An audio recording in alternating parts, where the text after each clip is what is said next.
আমন্ত্রণ দেশ জনপদ লাইভের সঙ্গে আছে আমি রাবি ইসলাম স্নেহা। শেখ হাসিনার বিরুদ্ধে মানবতা বিরোধী অপরাধের মামলায় সাক্ষ্য দিতে আন্তর্জাতিক অপরাধ ট্রাইব্যুনালে এসেছেন আমার দেশ পত্রিকার সম্পাদক মাহমুদুর রহমান। এছাড়া আশুলিয়ায় 6 মরদেহ পোড়ানোর মামলায় সাক্ষ্য নেওয়া হবে আজ। ট্রাইব্যুনালের কার্যক্রমের খবর জানাতে সরাসরি যুক্ত হচ্ছেন সহকর্মী সাবরিনা মজুমদার।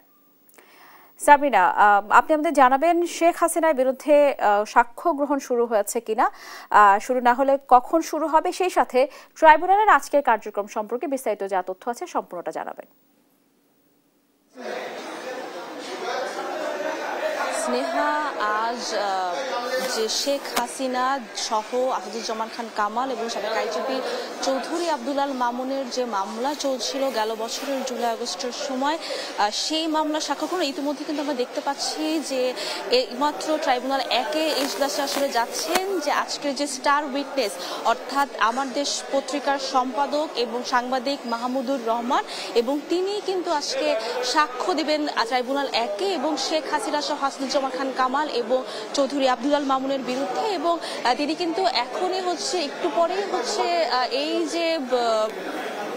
এই যে সাক্ষ্য গ্রহণ সেটি কিন্তু আসলে শুরু হবে এবং সেই জন্যই যাচ্ছেন তিনি। এবং এই যে সাক্ষ্য গ্রহণ সেখানে কিন্তু আসলে এই যে গেল যে 15 বছরের যে আওয়ামী লীগের যে শাসনামল, সেখানে সাবেক প্রধানমন্ত্রী শেখ হাসিনা বিভিন্ন রাজনৈতিক ব্যক্তিদের আসলে গুম করেছিলেন, বিভিন্ন ধরনের গণহত্যা চালিয়েছিলেন, কাউকে নির্যাতন করেছিলেন তার নিজের হিতের কারণে, এবং সেই সাথে যে এই যে নির্বাচন বানচাল করেছিলেন বা কিভাবে আসলে এই যে ইতিহাসগুলো আসলে তৈরি হয়েছিল সেই প্রেক্ষাপটটি কিন্তু আসলে মাহমুদুর রহমানের মাধ্যমে আজকে ট্রাইব্যুনালে উপস্থাপন করা হয়। এবং তিনি কিন্তু বলবেন যে তিনিও আসলে এই যে 15 বছরের যে গুম খুন যে হত্যার যে শাসনামল সেখানে কিন্তু তিনিও আসলে ছাড় পাননি, তারও কিন্তু বিভিন্ন নির্যাতনের কথা আসলে আমরা জানতে পেরেছি বিভিন্ন মাধ্যমে, সেটিও কিন্তু আসলে ট্রাইব্যুনালে উপস্থাপন করবেন তিনি।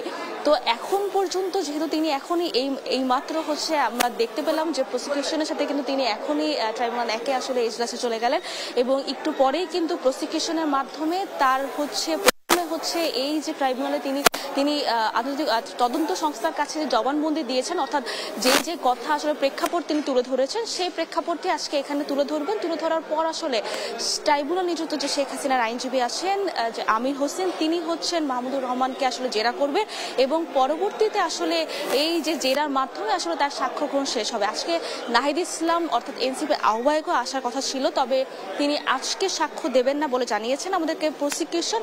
তো এখন পর্যন্ত একটু পরেই এই যে সাক্ষ্য গ্রহণ সেটি শুরু হবে। শুরু হওয়ার পর আসলে কি তথ্য অর্থাৎ 15 বছরের যে আওয়ামী লীগ শাসনামলে আসলে গুম খুন হত্যাকাণ্ড নির্যাতন যেগুলো আসলে তার কথার মাধ্যমে আসলে তুলে ধরেন তিনি, সেই কথাগুলি আসলে আমি আপনার মাধ্যমে দর্শকদের পরবর্তী লাইভে আসলে জানাতে পারবো। তো এখন পর্যন্ত এই ছিল সর্বশেষ খবর আন্তর্জাতিক অপরাধ ট্রাইব্যুনালের।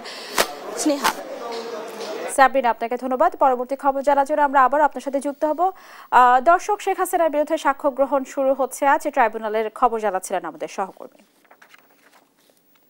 ফরিদপুরের ভাঙ্গায় সংসদীয় আসন পুনর্বিন্যাসের দাবিতে ফের সড়ক অবস্থান নিয়েছে আন্দোলনকারীরা। আসনের সীমানা পুনর্বহাল না করা পর্যন্ত আন্দোলন চালিয়ে যাওয়ার কথা জানান তারা। এই নিয়ে আরো জানাতে সরাসরি যোগ দিচ্ছেন সহকর্মী আনিসুর রহমান। আনিস, আপনি আমাদের জানাবেন সড়কের পরিস্থিতি এই মুহূর্তে কেমন দেখতে পাচ্ছেন? সম্ভাবনা রয়েছে।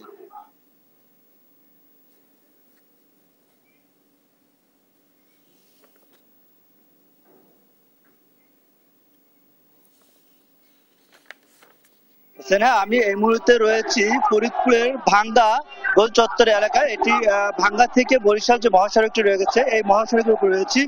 আপনারা দেখতে পাচ্ছেন এখানে কিন্তু আমার পিছনে হাজার হাজার স্থানীয় বাসিন্দারা কিন্তু সড়ক অবরোধ করে রেখেছে। যদিও এই সড়ক অবরোধ সকাল 6:30টার দিকে শুরু হয়েছিল।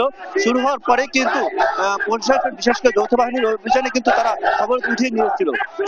এরপরে তারা শান্তি শৃঙ্খলা ভাবে কিন্তু এই অবরোধ মহাসড়কের দুই পাশে অবরোধ করছিল, কিন্তু তারপরে আবার হঠাৎ করে কিছুক্ষণ যাবৎ এই স্থানীয় বাসিন্দা যারা রয়েছে তারা কিন্তু আবার অবরোধ শুরু করেছে।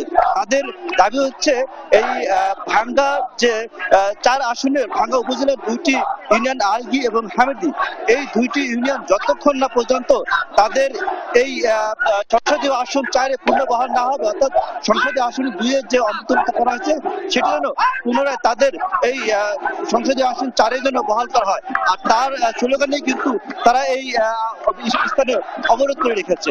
আবার আমরা অন্যদিকে খেয়াল করেছি আইন শৃঙ্খলা বাহিনী কিন্তু খুব তৎপর রয়েছেন, যে কোনো সময় হয়তো একটি বিশৃঙ্খলা হতে পারে বলে এমনটাই মনে হচ্ছে। অলরেডি যারা অবরোধকারী রয়েছেন তাদের মধ্যে থেকে কিন্তু একটি আইন শৃঙ্খলা বাহিনীর দিকে একটি ইট পাটকেল ছুড়ে মারা হয়েছে, আপনারা লক্ষ্য করতে পেরেছেন। যদিও আমরা সকালে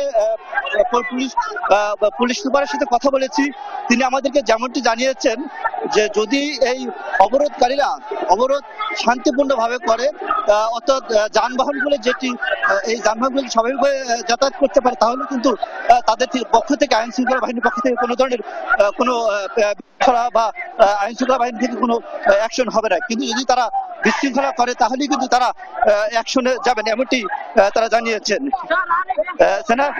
এছাড়া আমরা লক্ষ্য করতে পারছি যে এখান থেকে স্থানীয় যারা অবরোধকারী রয়েছে তাদের পক্ষ থেকে যে ইট পাটকেল ছোড়া হয়েছে, এর প্রতিবাদে কিন্তু যখনই প্রশাসন যখন তাদেরকে জেরা করছে তখন কিন্তু এরা আবার অবরোধকারী কেউ কেউ এসে তাদের কাছে ক্ষমা চাচ্ছেন।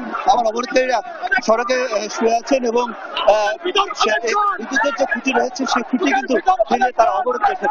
অর্থাৎ তাদের যে কথা ছিল যে তারা অবরোধ শান্তিপূর্ণ ভাবে করবে, কিন্তু তারা কিন্তু সেটি করছে না। যদিও এই গত 4 তারিখে নির্বাচন কমিশনের যে গেজেট ঘোষণা করা হয়েছে সেই এই অঞ্চলে মানুষ পৌঁছে উঠেছে, এর ফলে গত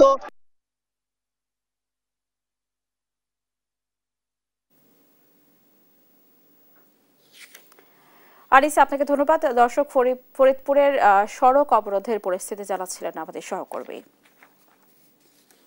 রাজশাহী বিশ্ববিদ্যালয় কেন্দ্রীয় ছাত্র সংসদ রাকসু নির্বাচনে শুরু হয়েছে প্রচারণা এড়িয়ে জানাতে সরাসরি যুক্ত হচ্ছেন সহকর্মী কাজী শাহেদ। আপনি আমাদের জানাবেন এই মুহূর্তে প্রচারণা কেমন দেখছেন এবং ক্যাম্পাসের পরিস্থিতি কি? ধন্যবাদ এবং শুভ সকাল স্নেহা। ক্যাম্পাসের কিন্তু গুড়ি গুড়ি বৃষ্টি হচ্ছে, ফলে প্রথম দিনেই প্রচারণায় নামতে গিয়ে প্রার্থীরা অনেকটা বেকায়দায় পড়েছেন। যদিও আমরা সকালে দেখেছি যে এখানে যারা প্রার্থীরা আছেন তারা কিছুটা প্রচারণা চালাচ্ছেন বৃষ্টি উপেক্ষা করেই। যদিও 11টা থেকে কাজী নজরুল ইসলাম মিলনায়তনে রাকসু নিয়ে একটি সেমিনার হচ্ছে, সেখানে মূলত প্রার্থীরা গেছেন। এছাড়া যারা এখন পর্যন্ত ব্যালট নম্বর তো গতকালকে দেওয়া হয়েছে, ফলে অনেকেই ব্যালট যে ছাপার কাজটি সেটি তারা করছেন এবং সেখান থেকেই মূলত প্রচারণা শুরু হচ্ছে। বৃষ্টি উপেক্ষা করেই যারা প্রার্থীরা আছেন তারা বিভিন্ন ভোটারদের কাছে যাওয়ার চেষ্টা করছেন। আমরা কিছুক্ষণ আগে দেখেছিলাম এখানে যে পোস্টারিং লিফলেট নিয়ে প্রার্থীরা যাচ্ছিলেন, তারা ভোট প্রার্থনা করছিলেন। আমরা ইতিমধ্যে যেটুকু জানতে পেরেছি, নির্বাচন কমিশন গতকালকে বিকেলে চূড়ান্ত প্রার্থী তালিকাটা নিয়েছে। সেখান থেকে যেটুকু জানা গেছে যে 39 জন প্রার্থী বিনা প্রতিদ্বন্দ্বিতায় নির্বাচিত হতে যাচ্ছেন। এছাড়া 3টি পদে কোনো প্রার্থী মনোনয়নপত্র তোলেননি, ফলে সেগুলো তো আবারও নির্বাচন হবে এমনটি জানানো হয়েছে। প্রধান রিটার্নিং কর্মকর্তা যিনি আছেন এখানে অধ্যাপক সেতাউর রহমান, তিনি যেটি জানিয়েছেন যে বিভিন্ন হলে 39 জন প্রার্থী বিনা প্রতিদ্বন্দ্বিতায় নির্বাচিত হতে যাচ্ছেন। তাদের প্রতিদ্বন্দ্বী কোনো প্রার্থী তাদের না থাকায়। এছাড়া অন্যান্য যে প্রার্থীরা যারা আছেন তারা প্রতিদ্বন্দ্বিতায় মূলত মাঠে নেমেছেন। ইতিমধ্যে যতটুকু জানা গেছে বিভিন্ন প্যানেলে 10টি প্যানেল ঘোষণা করেছে বিভিন্ন সংগঠনের পক্ষ থেকে। এছাড়া স্বতন্ত্র প্রার্থীদের জোটও এখানে প্রার্থিতা ঘোষণা করে প্যানেল ঘোষণা করেছে। পূর্ণাঙ্গ প্যানেল দিতে সক্ষম হয়েছে শুধুমাত্র ইসলামী ছাত্র শিবির ও ছাত্র দল। তারা গতকাল যেটি ব্যালট নম্বর পাওয়ার পর থেকে আমরা দেখছি তারাও প্রচারণায় নেমে গেছেন।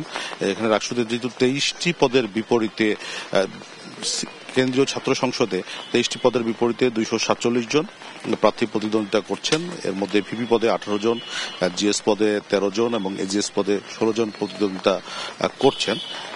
রাজশাহী বিশ্ববিদ্যালয় কেন্দ্রীয় ছাত্র সংসদের ইতিহাসে এবারই প্রথমবারের মতো একজন নারী প্রার্থী ভিপি পদে প্রতিদ্বন্দ্বিতা করছেন। জিএস পদে 4 জন এবং এজিএস পদেও নারীর সংখ্যা 2 জন আছেন। মূলত নারীদের একটা আধিক্য এবার শীর্ষ 3 পদে দেখা গেছে, যেটি বিগত কোনো নির্বাচনে হয়নি এমনটি বিশ্ববিদ্যালয় কর্তৃপক্ষ জানিয়েছে। সেটি একটু উৎসাহব্যঞ্জক বলেও তারা মনে করছেন। এছাড়া অন্যদিকে সিনেটের ছাত্র প্রতিনিধি পদে প্রতিদ্বন্দ্বিতা করছেন 58 জন প্রার্থী, তারাও ব্যালট নম্বর পেয়েছেন। প্রথম দিকে কথা যেটি নির্বাচন কমিশন বলেছিল রাকসুর, যে প্যানেল অনুযায়ী ব্যালট নম্বর দেওয়া হবে, পরবর্তীতে সেই সিদ্ধান্ত থেকে তারা সরে আসে। ছাত্রদের দাবির মুখে পরবর্তীতে সিদ্ধান্ত হয় লটারির মাধ্যমে ব্যালট নম্বর দেওয়া হবে, যেটি গতকাল সিলেট ভবনে প্রত্যেক প্রার্থীর উপস্থিতিতেই লটারির মাধ্যমে প্রার্থীরা তাদের নিজেদের ব্যালট নম্বর তুলেছেন এবং সেখান থেকে তারা তাদের প্রচারণা শুরু করেছেন। এবং আমরা গতকালকে দেখেছি যে সিলেট ভবনের মধ্যে বিভিন্ন প্রার্থীরা একে অপরের সঙ্গে কুশল বিনিময় করেছেন, কোলাকুলি করেছেন।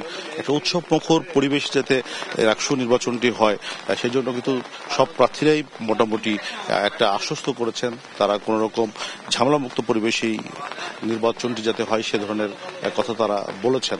আমরা শুধুমাত্র কিছু স্বতন্ত্র প্রার্থীর কাছ থেকে যে অভিযোগটি ছিল সেটি হলো স্বচ্ছ ব্যালট বাক্সর একটি দাবি তারা করছিলেন। তারা যেটি বলছিলেন যে নির্বাচনে স্বচ্ছ ব্যালট বাক্স থাকলে সেইটি আরো ভালো হতো। যদিও বিশ্ববিদ্যালয় কর্তৃপক্ষ রাকসু নির্বাচন পরিচালনা কমিটি যেটি আছে এবং নির্বাচন কমিশন যেটি আছে তারা যেটি জানিয়েছে যে ওএমআর পদ্ধতিতে যেহেতু ভোট নেওয়া হবে সেহেতু মেশিনেই এটি গুনতে হবে, ফলে তারা এই মুহূর্তে স্বচ্ছ ব্যালট বাক্স করার যে প্রয়োজনীয়তা বা সক্ষমতা সেটি তাদের নেই। তারপরেও তারা এটি নিয়ে আলোচনা করছেন। যদি এই অল্প সময়ের মধ্যে সেই ব্যবস্থাটিও করা যায় তারা সেটি করার জন্য উদ্যোগ নেবেন, কারণ বিতর্কমুক্ত একটি নির্বাচন অনুষ্ঠানে রাকসুর নির্বাচন কমিশন পুরোপুরি তারা যেটি বলছে যে তারা প্রতিজ্ঞাবদ্ধ। এছাড়া রাকসু নির্বাচনকে ঘিরে আইন শৃঙ্খলা পরিস্থিতি যাতে স্বাভাবিক থাকে এবং কোনো ধরনের অপ্রীতিকর ঘটনা না ঘটে সেজন্য তারা সব ধরনের উদ্যোগ নিয়েছেন। ইতিমধ্যে নির্বাচন কমিশনের পক্ষ থেকে বলা হয়েছে প্রত্যেক প্রার্থীকে তারা আচরণ বিধি দিয়েছেন এবং সেই আচরণ বিধি যাতে কঠোরভাবে পালন করা হয় সেটিও তারা লক্ষ্য রাখবেন। এবং ব্যয়সীমা নির্ধারণে কিছু প্রার্থী বলেছিলেন যে ব্যয় সীমাটি নির্ধারণ করে দিলে প্রার্থীদের জন্য সুবিধা হয়, সেটিও তারা নজরে রাখছেন যাতে কোনো প্রার্থী অতিরিক্ত অর্থ ব্যয় করে পরিবেশ নির্বাচনে নষ্ট করতে না পারে সেদিকে তারা নজর দিচ্ছেন। নির্বাচন কমিশন যেটি বলছে যে একটি উৎসবমুখর পরিবেশে নির্বাচন করতে যে ধরনের উদ্যোগ নেওয়া দরকার সবগুলোই তারা নেবেন, কিন্তু কোন রকম অপ্রীতিকর ঘটনা বা কেউ কোনো অনৈতিক সুবিধা নেওয়ার চেষ্টা করলে সেটি তারা দমন করতে এবং তারা সেই ধরনের প্রার্থীর বিরুদ্ধে ব্যবস্থা নিতে কুণ্ঠাবোধ করবেন না, এমনটি তারা জানিয়েছেন। এবারের যে রাকসু নির্বাচনে কেন্দ্রীয় ছাত্র সংসদ এবং সিনেটে 306 জন প্রতিদ্বন্দ্বিতা করছেন। এর মধ্যে কেন্দ্রীয় ছাত্র সংসদে 248 জন এবং সিনেটে 8 জন প্রার্থী প্রতিদ্বন্দ্বিতা করছেন। বলা যায় যে বৃষ্টি কিছুটা প্রথম দিনের প্রচারণায় বাগড়া বাঁধিয়েছে, তারপরেও বৃষ্টি উপেক্ষা করে প্রার্থীরা প্রচারণায় আছেন। রাকসু একটা উৎসবমুখর এবং জমজমাট হবে এমন প্রত্যাশা করছেন সাধারণ শিক্ষার্থীরা। তো স্নেহা, এই ছিল রাজশাহী থেকে আমার কাছে সর্বশেষ। ঘনিয়ে আসছে শারদীয় দুর্গোৎসব, প্রতিমা তৈরিতে ব্যস্ত কারিগররা। মুন্সিগঞ্জ ও নোয়াখালীর পরিস্থিতি জানাতে সরাসরি যুক্ত হচ্ছেন সহকর্মী সুমিত সরকার সুমন ও মাওলা সুজন। প্রথমে যাব সুমনের কাছে। সুমন, আপনি আমাদের জানাবেন কারিগররা কি ধরনের চ্যালেঞ্জের মুখোমুখি হচ্ছে কিংবা সেখানকার পুজো ঘিরে আয়োজন কেমন চলছে?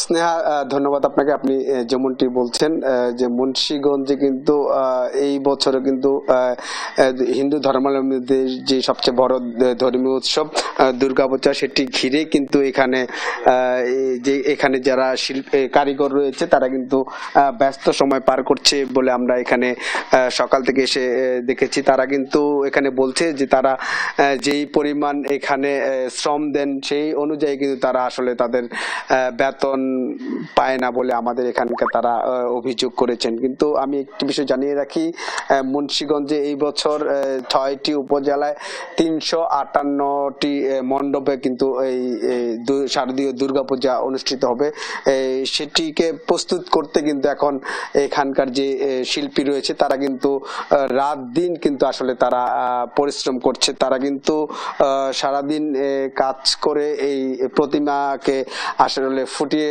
ওঠার তারা চেষ্টা করছে। আমি এখন এখানকার যিনি শিল্পী রয়েছে তার সাথে একটু জানবো। আপনি একটু জানাবেন যে আসলে আপনারা এখানে আপনাদের কর্মব্যস্ততা কেমন এবং কি পরিমাণ আপনাদের কষ্ট হচ্ছে, আপনাদের কি অবস্থা? আমাদের কর্মব্যস্ত এখন অনেক, কারণ আগামী 12 দিন পরে তো আমাদের পূজা শুরু, সেজন্য আমাদের সময় খুব হাতে কম, সেজন্য রাত দিন আমাদের এই প্রতিমার কাজ এখনো করতে হচ্ছে আর কি। এই যে আপনাদের যে পরিমাণ কাজ করছেন সেই অনুযায়ী আপনাদের প্রফিট হচ্ছে কিনা?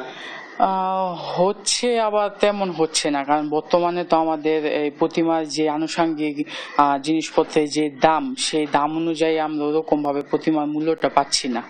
আমাদের যেই শারীরিক পরিশ্রম দিতে হচ্ছে সেই পরিশ্রম অনুযায়ী আমাদের প্রতিমার মূল্য খুবই কম। আচ্ছা, এই বছর আপনারা কতটা প্রতিমা করছেন? এই বছর আমরা 21টি প্রতিমার কাজ করতেছি। কোত্থেকে আসছে? আমাদের লাকসাম কুমিল্লাতে আছে 2টো এবং নারায়ণগঞ্জ আছে 2টো এবং বাদবাকি আমাদের আশেপাশে মুন্সিগঞ্জ ডিস্ট্রিক্টের ভিতরেই। ধন্যবাদ আপনাকে। আপনি আসলে যেমনটি শুনছিলেন এখানকার যিনি শিল্পী রয়েছেন তারা কিন্তু বলছেন যে তারা যেই পরিমাণ পরিশ্রম করেন সেই পরিমাণ কিন্তু তারা পারিশ্রমিক পান না বলে তারা কিন্তু একটি অভিযোগ করেছেন। এখানে কিন্তু তারা বলছেন যে তারা কিন্তু আসলে শুধু এই কাজই করেন প্রতি বছর, আসলে তারা 5 থেকে 6 মাস এই কাজ করেন। এই কাজ করে কিন্তু আসলে তাদের সংসার চালাতে আসলে কষ্ট হয় বলে আমাদের এখানকার কারিগররা জানিয়েছেন। তো এছাড়া আমি একটি বিষয় জানিয়ে রাখি, আমরা পুলিশ সুপারের সাথে কথা বলেছিলাম, তিনি যেটি জানিয়েছেন যে দুর্গা পূজাকে সামনে রেখে তারা কিন্তু কয়েক স্তরের নিরাপত্তা বলয়ে কিন্তু তারা প্রস্তুতি গ্রহণ করেছেন। তারা বলছেন যে এবার শারদীয় দুর্গা পূজা কিন্তু সার্বিকভাবে কিন্তু কোথাও কোনো বিশৃঙ্খলা হবে না বলে তারা কিন্তু আমাদের জানিয়েছেন। তো এই ছিল আমার কাছে মুন্সিগঞ্জ থেকে প্রতিমার সবশেষ খবর। আমরা এখন চলে যাব নোয়াখালীতে সুজনের কাছে। সুজন, আপনি দুর্গাপূজার প্রস্তুতি সম্পর্কে জানাবেন। সুমিত, আপনাকে ধন্যবাদ। আপনি জানাচ্ছিলেন যে দুর্গা পূজা উপলক্ষে সনাতন ধর্মাবলম্বী যারা রয়েছে তাদের সবচেয়ে যে বড় উৎসব সেই দুর্গা পূজাকে সামনে রেখে আপনি প্রস্তুতির কথা বলছিলেন। তো একই সাথে কিন্তু মুন্সিগঞ্জের কথার সাথে যদি আমি নোয়াখালীর কথাও বলি, যে নোয়াখালীতেও কিন্তু দুর্গা পূজাকে সফল এবং সার্থক করার জন্য সার্বজনীন করার জন্য কিন্তু যে জেলা প্রশাসনের পাশাপাশি বিভিন্ন মণ্ডপ ব্যাপক প্রস্তুতি গ্রহণ করছে। তো আপনি সেই ধরনের একটি চিত্র দেখতে পাচ্ছেন যে প্রতিমার কারিগর যারা রয়েছে তারা কিন্তু এখন প্রতিমা তৈরিতে অত্যন্ত ব্যস্ত সময় পার করছে। তারপর তাদের ভাষ্য অনুযায়ী যে হাতের যে মাটির কাজ রয়েছে এটি প্রায় শেষ পর্যায়ে এসে পৌঁছেছে। আগামী 2-4 দিনের ভিতরে যে রঙের আঁচড় এই যে মাটির যে প্রতিমা তৈরি হয়েছে এটার মধ্যে পড়বে, রং তুলির কাজ চলবে এবং রং তুলির কাজ শেষ হলে কিন্তু এই প্রতিমাগুলো বিভিন্ন মণ্ডপে চলে যাবে। তো আপনি সেই ধরনের একটি চিত্র দেখতে পাচ্ছেন যে প্রতিমার যে কারিগর যারা রয়েছে, যারা শিল্পী রয়েছে প্রতিমা, তাদের যে নিখুঁত কাজের একটি যে দৃশ্য আপনি দেখতে পাচ্ছেন, যে তারা যে নিখুঁতভাবে প্রতিমাকে সুন্দর করার জন্য যে সব কাজ দরকার তা করার চেষ্টা করছেন এবং ব্যস্ত সময় পাস করছেন প্রতিমা তৈরিতে। তো আমি এখন এই বিষয়ে কথা বলবো যে প্রতিমা তৈরিতে ব্যস্ত একজন শিল্পীর সাথে আমি তার কাছে জানতে চাইবো যে প্রতিমা তৈরিতে তিনি কত বছর ধরে জড়িত রয়েছেন এবং এই প্রতিমার যে আনুমানিক কবে থেকে রঙের কাজ শুরু হবে এবং যে কবে এই প্রতিমাতে তৈরিতে আপনি কত বছর থেকে রয়েছেন এবং কবে থেকে এই রঙের কাজ শুরু হবে বলে আপনি আশাবাদী? হ্যাঁ, এই প্রতিমার কাজে আমি এই 65 বছর চলে, আমি 50 বছর ধরে এই প্রতিমার কাজ করতেছি, বুঝছেন। তারপরে মনে করেন এই রঙের ব্যাপার, রং এখন আমাদের আজকে ফিনিশিং এর কাজ চলতেছে, আগামীকাল থেকে রঙের কাজ শুরু হইব। আর বিভিন্ন যেগুলি রং না হইব সেগুলি প্যান্ডেলে যাই রং করতে হইব, তারা নিয়ে যাবো 2-4 দিনের মধ্যে, বুঝছেন। আপনারা কতজন এখানে কাজ করছেন? আমরা এই 4জন কাজ করছি। এই প্রতিমার কাজে আমার লগে আরো 3 জন আছে। পারিশ্রমিক কেমন পাচ্ছেন প্রতিমা তৈরিতে? না তেমন একটা খরচ অনুযায়ী, আগে তো প্যান্ডেলে যে বানাইতাম, এখন তো নিজেরা বানাই দিতে হয়, এখন খরচ বেশি, বুঝছেন, সবই কিনে আমার দিতে হয়। এখন আমাদের তেমন একটা লাভবান থাকে না, থাকে কম থাকে আর কি।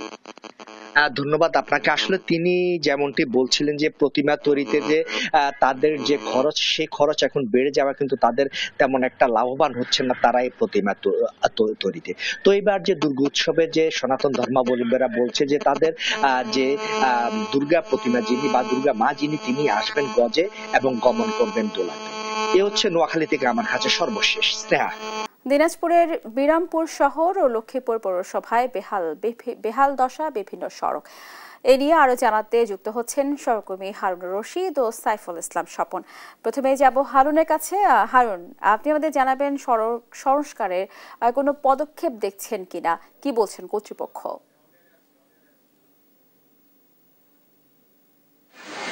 আপনাকে ধন্যবাদ। এই মুহূর্তে এই মুহূর্তে আমি দাঁড়িয়ে আছি দিনাজপুরের বিরামপুরে ঠিক চারমাথার রেল স্টেশনের পাশে। আমরা লক্ষ্য করছি যে আপনার পিছনে মূলত রাস্তারও কিছু কাজ চলছে, কিন্তু যে পরিমাণের সড়ক জনপথের যে তদারকির দরকার ছিল সেটা কিন্তু তারা করেন নাই। সে কারণে বিভিন্ন রাস্তার মাঝখানে বড় বড় অনেক জায়গায় গর্ত হয়ে গেছে এবং যে চার রাস্তার মোড়ে রাস্তার যে চলাচলের যে মূল জায়গাটা মূলত ফ্রান্টেল রোড শহরে, সেই জায়গাটা কিন্তু যথেষ্ট পরিমাণে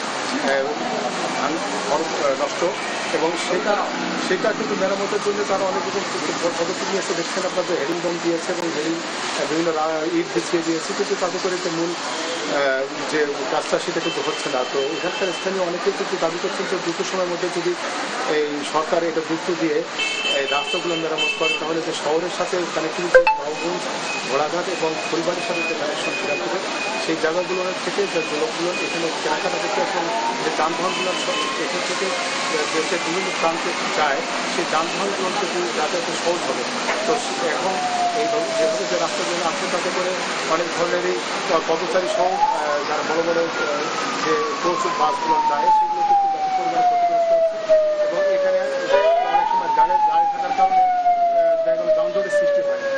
এমন এক পরিস্থিতিতে স্থানীয় আমরা কথা বলেছি ভাইয়ের কাছে, কর্মকর্তাদের সাথে কথা বলেছি, তারা বলছেন যে আমরা মেরামত আপাতত এরকম কোনো বরাদ্দ নেই, তবে তাদের সেটাকে ঠিকঠাক রাখার জন্য কিছু ছিটাফোটা কাজগুলো আমরা করতেছি, যেগুলোকে মেরামত করা যায় সেটা চেষ্টা করতেছি।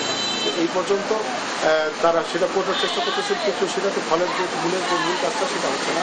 তো আমরা এই মুহূর্তে নিশ্চিত করছি আমাদের কিন্তু সকলের প্রত্যাশা দ্রুত সময়ের মধ্যে এই কাজটা শেষ হবে। এই থেকে সড়কের জনগণের বিষয়ে হারুন, আপনাকে ধন্যবাদ। দর্শক, আমরা এই মুহূর্তে যুক্ত হব লক্ষ্মীপুরের আমাদের সহকর্মী সাইফুল ইসলাম স্বপনের সাথে।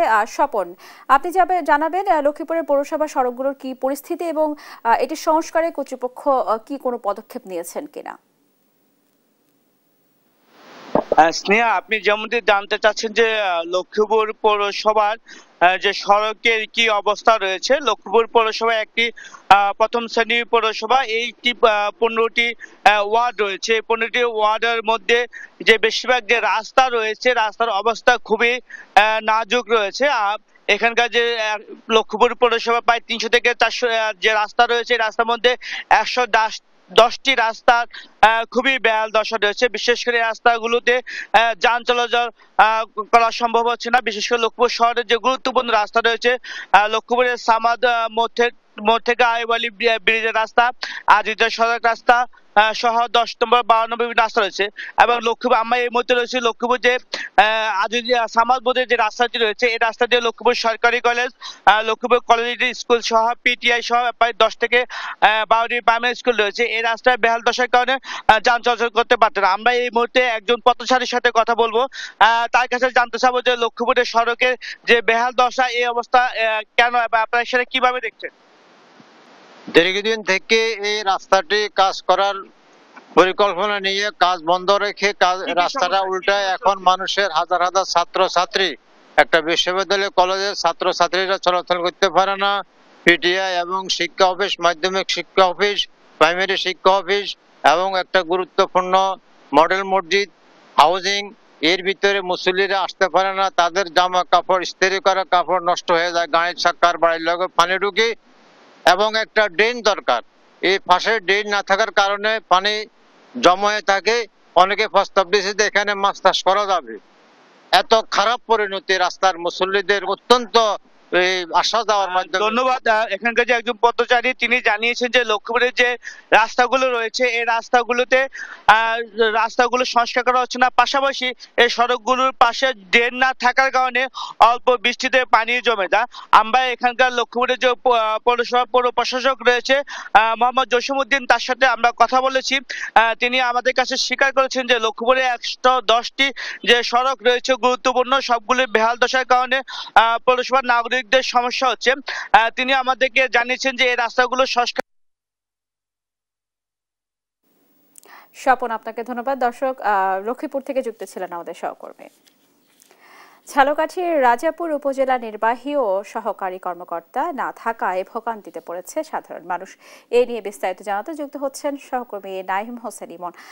ইমন, আপনি আমাদের জানাবেন সেবা নিতে গিয়ে সাধারণ মানুষ কি ধরনের হয়রানির শিকার হচ্ছেন, আর এই নিয়ে কি বলছে কর্তৃপক্ষ?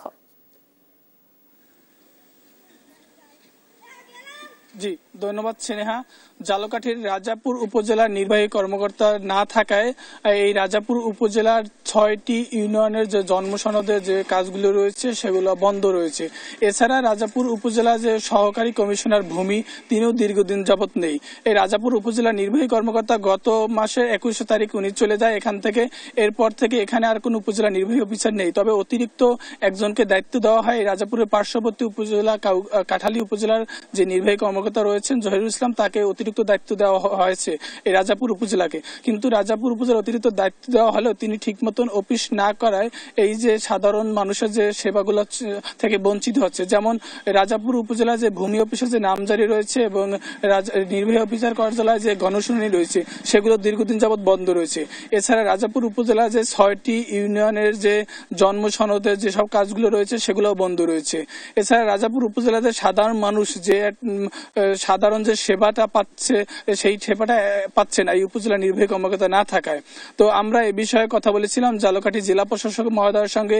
তিনি জানিয়েছেন যে তারা ঊর্ধ্বতন কর্তৃপক্ষের সঙ্গে কথা বলেছেন, হয়তো অতি শীঘ্রই এই উপজেলায় একজন নির্বাহী কর্মকর্তা দেওয়া হবে।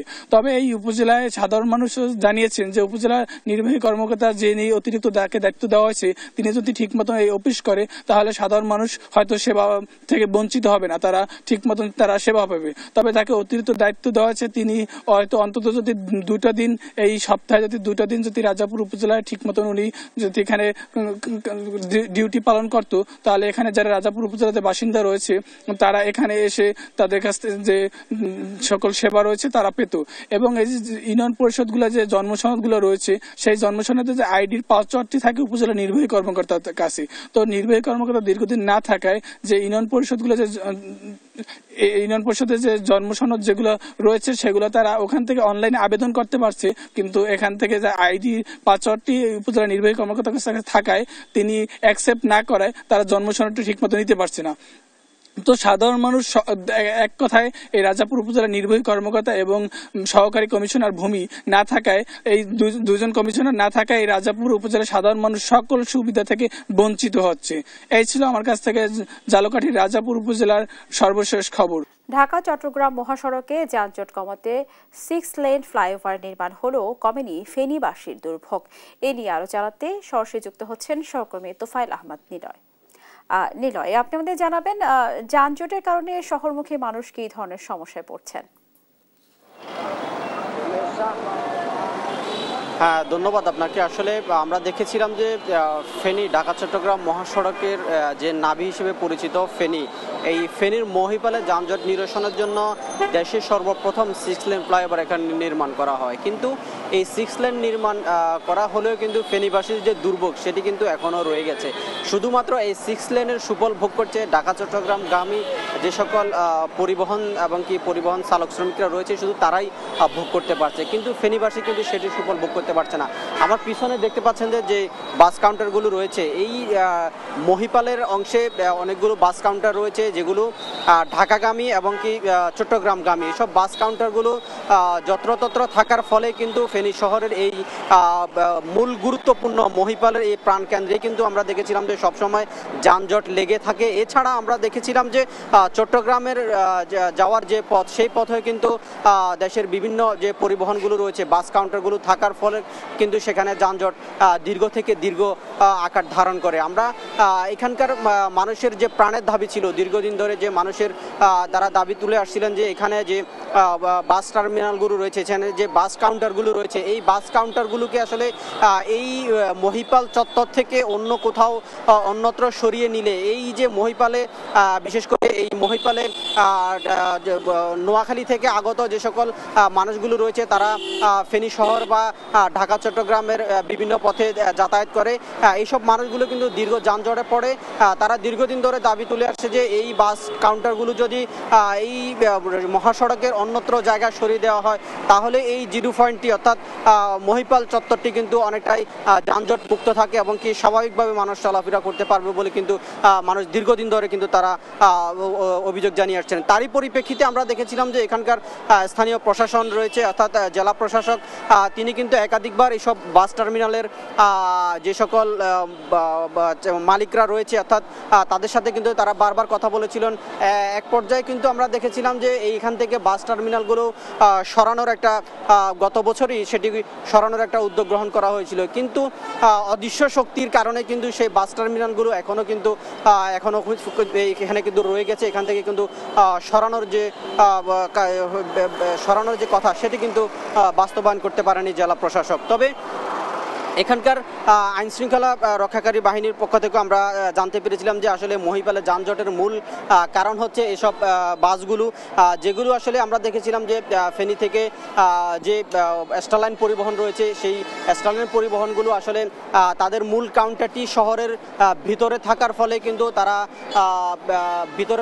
কিন্তু তারা প্রতি 5 মিনিট এমনকি 10 মিনিট পর পর ঢাকাগামী এমনকি চট্টগ্রামগামী বাসগুলো ছাড়ে, যার ফলে কিন্তু সড়কে কিন্তু 5 মিনিট 10 মিনিট পর পর কিন্তু বড় বড় বাসগুলো এসে দাঁড়ায়, যার ফলে কিন্তু মহিপাল চত্বরটি কিন্তু স্টারলাইন পরিবহনের দখলে থাকে এবং কি যানজট সৃষ্টি হয়, মানুষের দুর্ভোগ সৃষ্টি হয় বলে আমরা জানতে পেরেছি। তো এই ছিল আমার কাছে ফেনীর মহিপাল থেকে যত্রতত্র বাস টার্মিনালের ফলে মানুষের দুর্ভোগের সর্বশেষ তথ্য।